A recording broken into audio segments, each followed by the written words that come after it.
In this section, we are already discussing about data link layer in detail. As a part of that, in this video, let's understand more in detail about Ethernet frame. Before getting into the PPT, let's just recall once about PDU and encapsulation process that we discussed in the OSA model video. Okay, so if you remember, we discussed about PDU, right? So and also we also discussed about the encapsulation, right? So encapsulation is a process that happens when the data is sent from the sender to the receiver, like when it passes through each layer.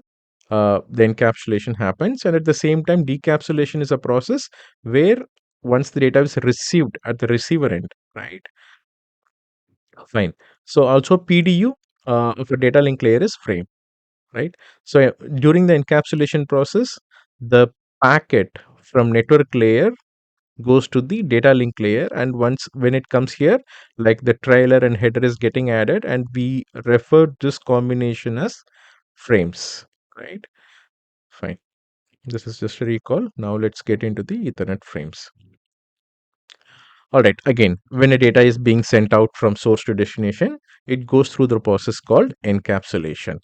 So here is what happens at L2 layer. Okay, that network layer gives a packet to the data link layer. I just shown you in the diagram, right?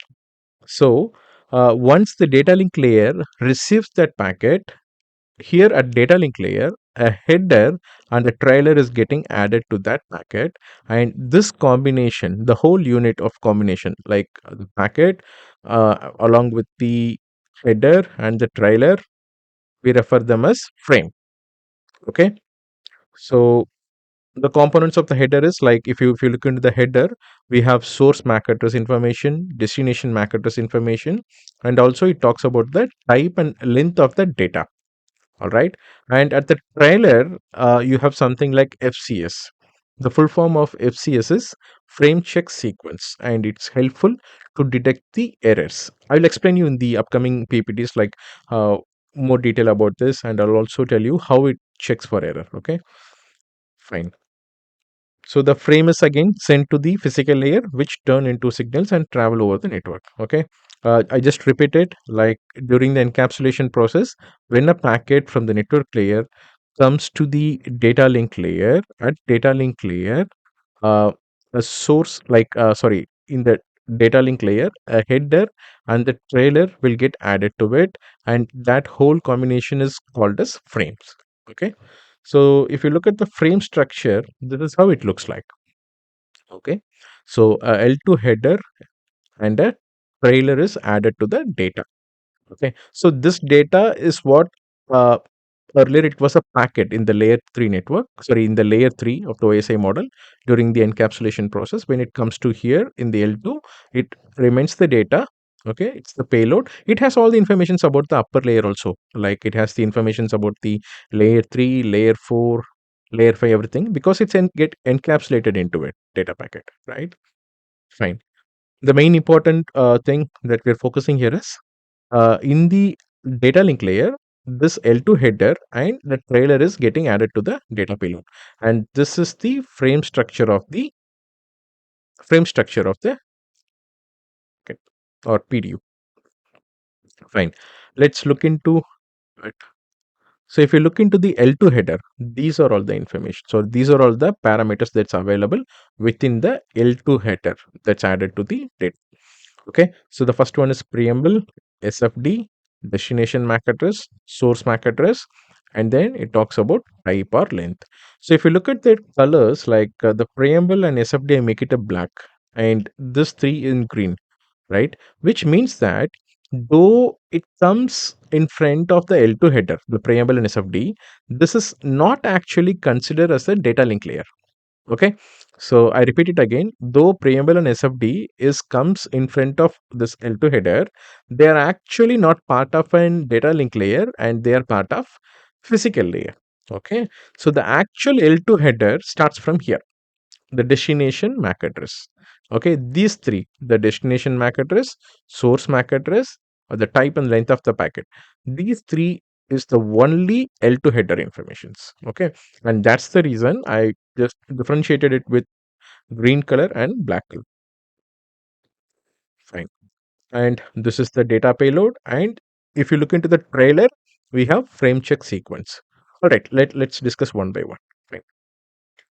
So this is the same information. The preamble that's of 7 bytes and the SFD that's of 1 byte are actually not considered the part of Ethernet frames at the data link layer. They belong to the physical layer because they are used by the network hardware to synchronize the receiver's clock and to mark the start of actual frame data on the wire. So generally, the preamble and SFD are like a start signals. They tell the devices that, hey, be ready, the data is coming. Okay. Since they come before the actual Ethernet frame, they are not considered the part of frame itself. I already told you, right? They just, though it comes in front of Ethernet frame, they are not actually part of frame.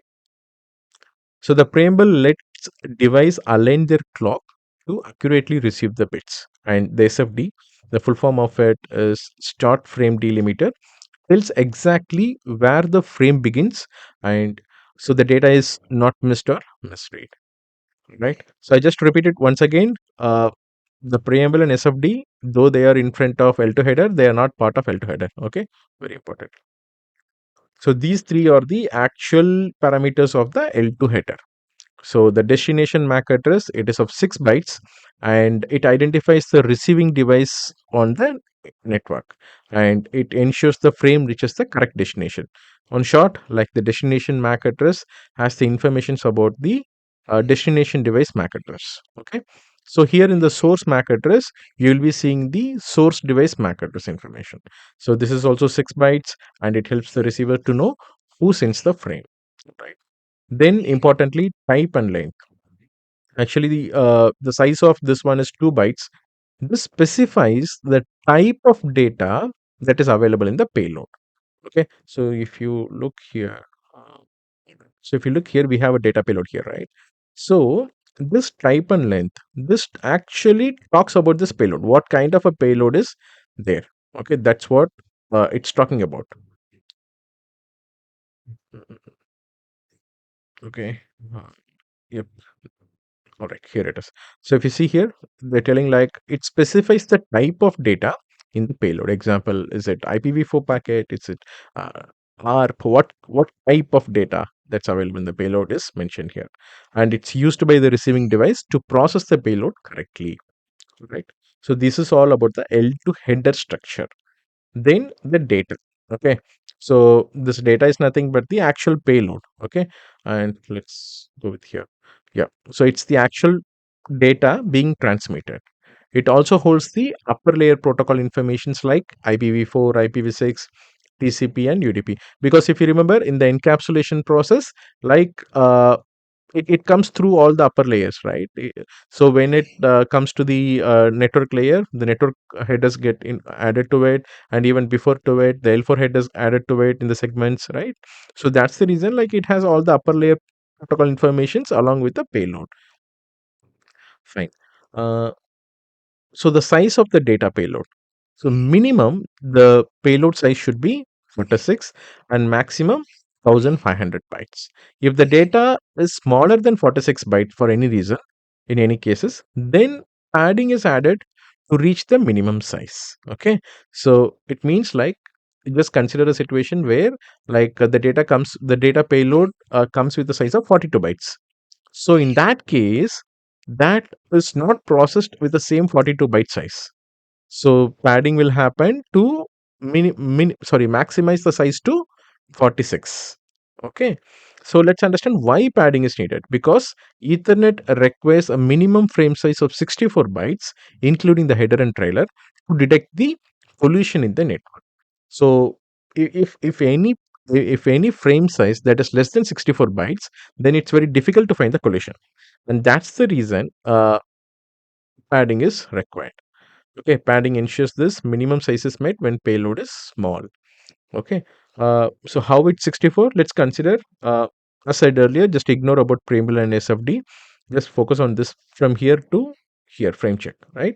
So the destination MAC address, let's put 6 plus 6, 12, 12 plus 2, 14. And if you put 46, the minimum one, okay, 46 plus 4, it comes 64.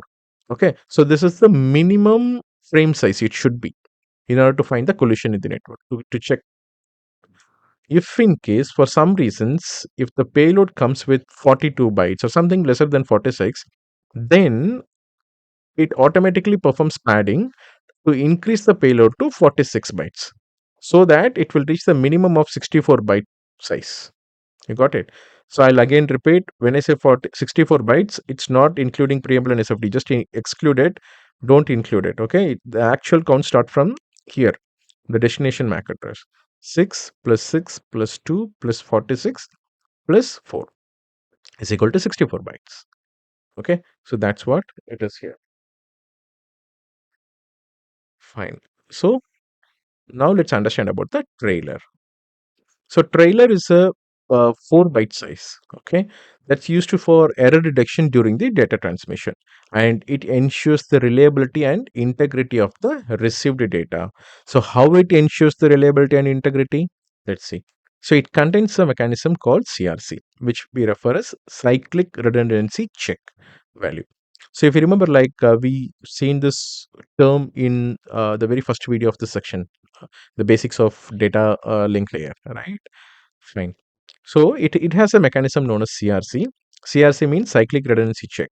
Basically, it performs and it produces a value that's computed, and it gives a value, and that value is added to that FCS field here. Okay. So what happened? This CRC is performed, and it makes some computation and it gives some value, and that value is put into this trailer. Okay. And it is sent to the receiver. Receiver will receive the frame, and the receiver will also perform that computation, and it will get the value, right? So it will compare the value which it got as a result along with the value which is already received here in the trailer. If the values are matching, then it consider okay, it received it. Else it consider that there is a data corruption happened, and it will discard. Okay. So that's what it's mentioned here. The sender generates the CRC and place it in the FCS field. The receiver recalculates the FCS upon arrival and compare it to the received FCS. If the value match, the frame is accepted. If they don't match, then the frame is considered corrupted and it is discarded. So if FCS detects error, but it does not perform any corrections. It's very important. So FCS will detect error. If it detects error, then it will discard, but it won't do any corrections. Error correction is handled something somewhere in the layer 4. There is a mechanism, right?